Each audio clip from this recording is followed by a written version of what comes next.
नमस्कार, मी प्रशांत फाटक। आज ज्येष्ठ शुक्ल चतुर्थी शके 1946 सादर करत आहोत ठाणे वार्ता। पाहुयात काही ठळक घडामोडी। ठाणे शहरात 10% पाणी कपात लागू। आमच्या पक्षातले खासदार आमदार सोबत येणार असा दावा करता करता ठाकरे गट अर्धा रिकामा। प्रताप सरनाईक आणि पोलीस हवालदार रामनाथ मेंगाळ यांची दक्षिण आफ्रिकेतल्या मॅरेथॉन स्पर्धेत चमकदार कामगिरी। या आणि इतर घडामोडी विस्तृतपणे पण काही क्षणातच आमच्या फेसबुक पेज तसंच यूट्यूब चॅनेल आणि संकेतस्थळाला सबस्क्राइब करायला विसरू नका। ठाणे वार्ता पहा श्रीस्थानक वाहिनीवर। आता सकाळी 9:15 पासून रात्री 9:15 पर्यंत ठाणे वार्ता, ठाण्यातील पहिलं दृकश्राव्य माध्यम।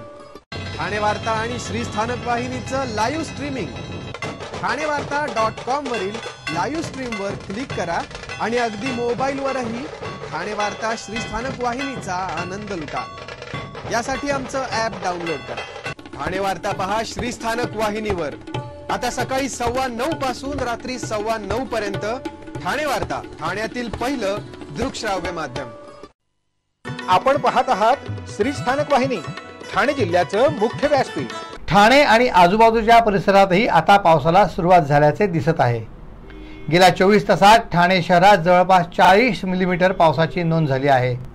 पावसाच्या या हजेरीमुळे उष्म्यानं त्रस्त झालेल्या ठाणेकरांना काहीसा दिलासा मिळाला आहे। मात्र यामुळे पुन्हा हवेतल्या तापमानात वाढ झाली आहे। काल रात्री साधारणतः 12:30च्या सुमारास जवळपास 25 मिलीमीटर पाऊस झाला।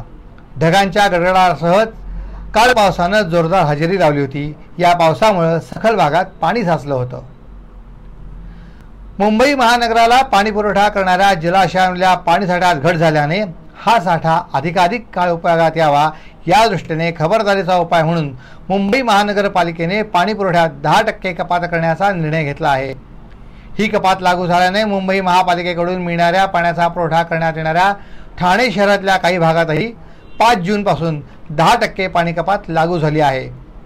ठाणे महापालिका क्षेत्रात मुंबई महापालिकेच्या स्रोतातनं 85 MLD पाणी मिळते।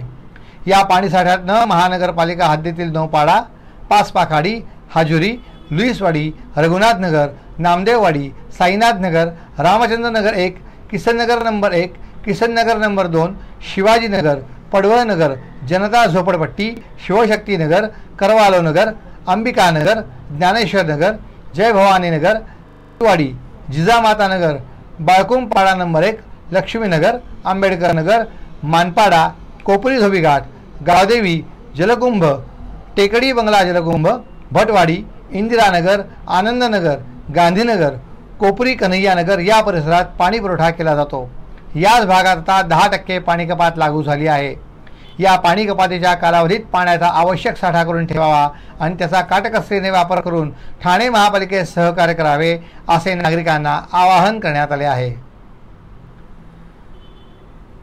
उथळसर प्रभाग समिती कार्यक्षेत्रातल्या रुस्तुमची रोड, आकाशगंगा सोसायटी, पंचगंगा सोसायटी रोड तसेच 3 पेट्रोल पंप ते LBS रोड ते मीनाताई ठाकरे चौक येथील अनधिकृतपणे व्यवसाय करणाऱ्या फेरीवाल्यांना हटवण्याची कारवाई तसेच पदपथांवरील अतिक्रमण हटवण्याची तसेच सामान जप्त करण्याची कारवाई करण्यात आली।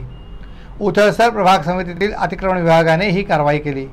त्याचबरोबर कोलबाड नाका येथील Shomik interior, Sindh Punjab, Mukund medical, Krishna gift stationery, momos corner, classic family रेस्टॉरंटचे बार यांच्या समोरील जागेत केलेले अतिक्रमण हटवण्याची कारवाई तसेच बांबू आणि ताडपत्रीच्या सहाय्याने अनधिकृत बांधलेल्या शेड निष्कासित करण्याची कारवाई अतिक्रमण विभागामार्फत करण्यात आली आहे।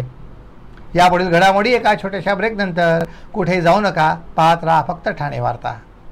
सर्व नागरिकांना आवाहन करण्यात येत आहे की सध्या डासांमार्फत पसरणाऱ्या डेंग्यू या आजाराचा प्रसार रोखण्यासाठी प्रत्येकाने पुढील प्रमाणे कार्यवाही करावी। डेंग्यू आजार एडिस इजिप्ती हा डास चावल्याने होतो। या डासांची पैदास साचलेल्या किंवा साचवलेल्या स्वच्छ पाण्यामध्ये होते। 8 दिवसांपेक्षा जास्त दिवस पाणी उघडे व साचून राहिल्यास त्यात डास अंडी घालतात। अंड्यांच्या अळ्या तयार होऊन पुढे डास तयार होतात। यासाठी आपल्या घरातील पाणी साठे उदाहरणार्थ बॅरल्स, पिंपे, टाक्या, हौद, रांजणे इत्यादी दर आठवड्याला रिकामे करून घासून पुसून कोरडे करून पुन्हा भरावे। 1 दिवस कोरडा दिवस म्हणून पाळावा। पाणी साठ्यांना घट्ट झाकणे बसवावीत। किंवा जुनी साडी, चादर, धोतर यांनी बांधून झाकून ठेवावीत, म्हणजे डास त्यात जाऊन अंडी घालणार नाहीत. घराच्या गच्चीवर, आजूबाजूला, अंगणात कोठेही पाणी साचू देऊ नये. भंगार सामान उघड्यावर टाकू नये. उदाहरणार्थ टायर्स, प्लास्टिक सामान, कुंड्या, टाकाऊ वस्तू इत्यादी. अशा सामानात पावसाचे पाणी साठून त्यात डेंग्यूच्या डासांची पैदास होते. घरातील कूलर्स, फ्रीजच्या पाठीमागील ट्रे हे देखील वेळोवेळी कोरडे करावेत. लक्षात ठेवा, नुसत्या फवारणीने डास घनता कमी होत नाही, तर त्यासाठी डास पैदास ठिकाणे नष्ट करणे ही आपल्या सर्वांची जबाबदारी आहे. कोणताही ताप अंगावर न काढता जवळच्या शासकीय रुग्णालयात मोफत औषधोपचार घ्या. अशा प्रकारे नागरिकांनी सहकार्य केल्यास डेंग्यूचा प्रसार रोखणे सहज शक्य आहे. ब्रेक नंतर आपलं पुन्हा एकदा स्वागत. नरेंद्र मोदी तिसऱ्यांदा पंतप्रधान झाले. त्यानिमित्त ठाणे जिल्हा विभागीय कार्यालय सर्व पदाधिकारी, भाजप कार्यकर्त्यांनी जल्लोष साजरा केला. नरेंद्र मोदी हे पंतप्रधान पदाची तिसऱ्यांदा शपथ घेतल्यानंतर कल्याणमध्ये शिवसेना शहरप्रमुख रवी पाटील यांच्या नेतृत्वात शिवसैनिकांनी जल्लोष साजरा केला. कल्याण पश्चिम येथील छत्रपती शिवाजी महाराज चौकात भाजप शहराध्यक्ष वरुण पाटील यांच्यासह कार्यकर्त्यांनी जल्लोष साजरा केला. ठाणे घोडबंदर रस्ता दुरुस्तीकरणाचं काम हाती घेण्यात आलं होतं. त्याकरता अवजड वाहनेकरता पर्यायी मार्ग देऊन रस्ता दुरुस्ती करून प्रथम मीरा भाईंदरकडील काम, गायमुख घाटातली एकेरी वाहतूक रस्ता बंद करून दुसऱ्या सिंगल रस्त्यावरून वाहतूक नियमन केले जात होते. मीरा भाईंदर परिसरातल्या वाहतूक इंडियन ऑइल पेट्रोल पंपासवर वाहतुकीसाठी आणि ठाणेकडील वाहतूक जे कुमार इन्फ्रा येथे 25-25 मिनिटे थांबवून वाहतूक नियमन केले जात होते. हा रस्ता वाहतुकीसाठी खुला केला असून सध्या दोन्ही बाजूने वाहनांची वाहतूक सुरळीत चालू आहे. कासारवडवली वाहतूक विभागामार्फत अवजड वाहने बंदी अधिसूचना काळात नियमभंग करणारे एकूण 2226 अवजड वाहनावर कारवाई करण्यात आली आहे. या काळात सर्वसामान्य जनतेची गैरसोय झाली होती, त्याबद्दल ठाणे पोलिसांनी दिलगिरी व्यक्त केली आहे.